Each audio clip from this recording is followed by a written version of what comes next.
All right, guys, we're coming at you live from the 40th Annual National Sports Collectors Convention. This is day 3 or 4. I don't know, really. It all kind of goes together. Where are we? We started the day over on the main stage with a great panel with Big Shep from About the Cards and Steph, and the sometimes fill-in host, Mike Summer. He runs Wax Packs Heroes, and then Mr. Jeff, the PackGeek. Hello. But we found another podcaster that you might have heard of. This is John Newman from Sports Card Nation. What's up, John? Hey, Eric. Thanks for having me on, man. This is like a real big thrill to me, as I told you. So I'm happy to be here. We're happy you're here. So you've been here a day. You got to walk around yesterday, and this morning we brought you in early. So what are you thinking? This is my 30 years in the hobby. This is my first time at the National, and you have a vision in your mind what you think it's going to be like, and then you actually get here and it surpasses that. So just crazy. So what have you seen on the floor that's kind of blown you away so far? I think just like they say, if it isn't here, it doesn't exist. And Sure. just some of the stuff and the quantities of it, and some of these showcases with these vintage cards to even the modern day cards, just the amounts and the kind of cards that are here. Yeah, it's crazy. What about you, Jeff? You've been walking the floor. What are you seeing? Oh man, I have not seen nearly as much as I was hoping to. We've had a lot going on, and I feel like I've missed a couple of rows of dealers. And it's hard to see everything. Like, even if you have 3 or 4 days here to just roam, you can still miss stuff. It's easy. Okay, that's it. We're cutting the show short. We're going to go rock the floor together, and we'll come back at a later date. Sound good? We're going to stamp every table. As long as we head to the beer tent first. The beer tent. How crazy that this is the show. And they did it last year in Cleveland, but you can buy liquor on the floor here. Does that seem a little unreasonable to anybody other than me? Man, if you're a dealer, you want those customers to have a little liquid courage in them. It makes it a little bit easier to get to the wallet. Maybe that price that seemed too much is no longer. It seems like a decent deal. Sure, I get you. So now, John, let's talk about your podcast for a minute, because I've been a guest on your show. Jeff has been a guest on your show, but so this is the first time that you've been on this show or either of our shows. This is kind of a dual combination thing going on here. So tell us about Sports Card Nation, how it got started, and what you've been doing. Started 9 months ago. I've thought about it for a couple years prior to actually launching it. Obviously, as you know, I'm a big fan of Fat Packs and your inspiration to what I even do. And I was going on I have a friend, Dan Tatora. He does a weekly morning sports podcast. He was formerly from ESPN radio. I've heard of it. Yep, and he did not like the situation he was in. He was kind of being told what to say, do, and think, and so he formed his own broadcast company.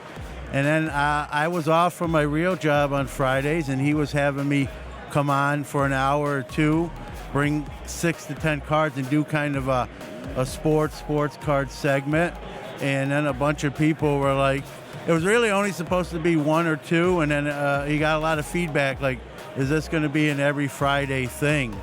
And then he called me up and said, hey, you want to do it every Friday, man? I'm getting a lot of positive feedback. And I said, yeah, as long as I can make it, my schedule don't change. So we did probably 15 shows on Fridays, and then my work schedule changed, and I didn't have it off anymore. So my son Jordan actually filled in, basically went for me, and he talked more of the sports with Dan, and I thought about that. I kind of, I missed that. I enjoyed it, and I missed it, and then just having that experience and thinking about it even for a couple years prior, I said maybe that's the sign to do something cards-wise, myself, podcast-wise. Well, you do a good job. I mean, how many episodes are you on now? The next show will be 37, so we've done 36. All right, so you've done 36 shows. I mean, one thing that I know that you do that we just talked about over on the main stage is you're very consistent. It's every Friday, and we know that we can find you there if we're looking for it, which is great. because Jeff brought up a great point on the main stage about, what are you doing to grow your audience and let your audience know that you're there. And consistency was my number one point. So, Jeff, what do you think, man? How do you think about it? What do you think about his show? Well, I was lucky enough to be a guest on John's show, and one thing that really stood out to me was the very real passion he has for the hobby. He loves cards first and loves talking about cards second. But it came through, and I feel like listening to his show, man, that passion is very real. And if you're a card geek like myself, like listening to that and just hearing you relate to someone who has that passion. So it's awesome. And John and I happen to have like the same kind of window, a wheelhouse in the 80s era of cards collecting. So we immediately related to that. But I think John is doing a bang-up job, and if you haven't heard his podcast yet, definitely go out and check it out. He's had some great guests, aside from myself, and he's just got interesting content. He's got an interesting take on things, and I do appreciate that you take a stance on things. You don't just lay out there and leave everything in neutral land. Yeah, I think you gotta cover both sides of the coin. You rather cover the positive side, and you wish that was the only thing going on. But like life and like everything else, there's good and there's bad. I try not to harp on the bad. I think other people do that enough. I don't need to add to the pile. And hearing both of you gentlemen say that those positive things really means a lot to me. Yo, shout out to the guy that just walked right in front of our chute. That wasn't happening. Good grief. All right, let's bring this back around positive. You mentioned that your wheelhouse, both of your wheelhouses, that 80s, late 80s, early 90s kind of stuff, and you have some packs here that we need to get into. So imagine that the PackGeek has some packs. What are we going to do? John is an amazing guest. He actually brought some of his own packs. So shout out to John for being prepared. It's BYOP, I was told. I love that, and I will use that. Okay, so what I'm looking at right here, we've got 84 Topps. We have 86 Donruss. We opened that yesterday, didn't we? We did. We got into a little of that yesterday. And 86 Fleer. So this is right in the wheelhouse. John, should we just distribute a few to each person? Yeah, that way we get. I would say that way we each get to open a little of everything. Let's do this. Then there you are. All right, let's start out with. Here, take one of these back. The oldest first. I opened that yesterday. I don't want to look at that anymore. I want to look at some new stuff. Let's go with the oldest first. Do we want to up the stakes here and say whoever ends up with the worst hand has to eat a piece of 84 Topps gum? Sure. Yeah, I'm in. All right. We'll make separate piles of hits, and then we'll see who's got the best pile. We have to eat it or try to chew it. It all turns into the same. So it's better than Giordano's pizza. That's all that I know. I had that last night. I don't know. If you're unfortunate enough to have to eat the gum, make sure it's the last thing you do, because you won't want to talk very much with that gross gum in your mouth. Okay, here we go. Let's start. Good luck, fellas. Before we start, gum stain. I love a gum stain. Yeah. There you go. Rick Honeycutt right here for me in 84 Topps. Ooh, that's a good one for you. Hall of Famer on the back, Andre Dawson. Nice. And this is the camera we want to show those hits to. So I got a Dave Winfield in here. Got a Hall of Famer, Andre Dawson. The Hawk. So put your hit pile out here so we can compare notes. Keep score, yeah. Man, this is a tough pack for me. Former R&B star Bobby Brown. Hey, man, I love every little step I take. Man, that was a tough pack. I had nothing in that one. Yeah, boy, this card got demolished with the gum, unfortunately. Jeff Newman, I don't believe we're related. No.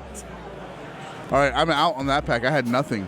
Just the Dawson for me. I'm going to let you guys finish the Topps, and then we'll move on to the next set. I hope the second pass of Topps is so better. Right now, John is showing an Andre Dawson in his hand. I've got a Dave Winfield from 84 Topps, and so far, Eric Norton is being shut out. Wade Boggs. All right. Let me show the camera. Can I show the camera? Absolutely. We might have a tie. Oh, recent Hall of Famer this year, Harold Baines. Ooh, all right. Little firepower there. Oh, And Uh-oh. I got you all beat now. Okay. I got you all beat. I have a be the feeling I know man where in this is going. George Brett, Rod Carew, and Cecil Cooper. Whoa. Two of my faves. and the last Rod card in my Carew. pack was Hall of Fame, another Hall of Famer, Jim Palmer. So 2 packs or 3 packs and 3 Hall of Famers. I thought for sure Eric was about to show the Mattingly I rookie. thought he had the Manley too. Oh wait, I'm sorry, Eddie Murray. Now I'm Okay. All right. Hey, keep your heads out here. I want to see what's in your hand. I'm putting him right here. He All saved right, the all right. best for last, apparently. He was slow playing. Oh, he's still working. I'm still working. Go ahead. Oh, that one's like I have a bricked hard together. time. Yeah, these were in a humid climate at some point in time. Hey, he's not going on the pile, but Ron Kittle, he was at the Beckett night the other night. I interviewed him. He was great. He only said 1 curse word, so that's positive. All right. Shall we move on to Donruss or Fleer? What do you guys think? John, I'll let you decide. Well, I know Eric said he opened the Donruss read. Let's get that out of the way. We'll right, open Donruss. that next and save the Fleer for last. So a Canseco rated rookie could win everything.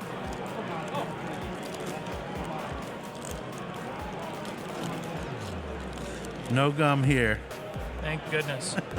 Somebody's going to have to chew a puzzle piece. I got 2 puzzle pieces in 1 pack. That is a repack job.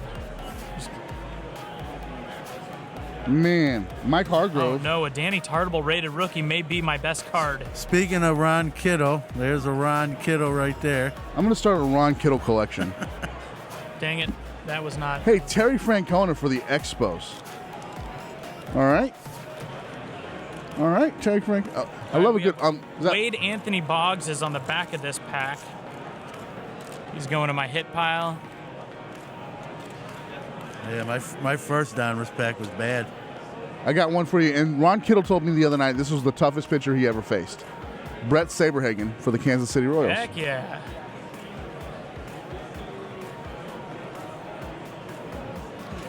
You guys got two packs of I this. am getting shut out. I gotta say that might be the 2 worst 86 Donruss packs I've ever opened. I Not don't know, like we opened some rough even ones, yeah. from 86. So I've got a Paul O'Neill rated rookie. I'm not going to count that in my hit pile, but I just want to show it because the rated rookies, we didn't have many in these packs.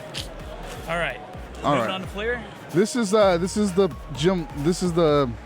Eric Plunk and Jose Canseco rookie, right? So that card would win this. I don't like my odds at this point in time when all I'm showing right now is a Wade Boggs, Dave Winfield. I got to tell you, man, every time we do this, you chew the gum. I just want to let you know that. Your odds are not in favor. And I like to take one for the team if it needs to be done, just for camera's sake. Here we go. All right. Oh.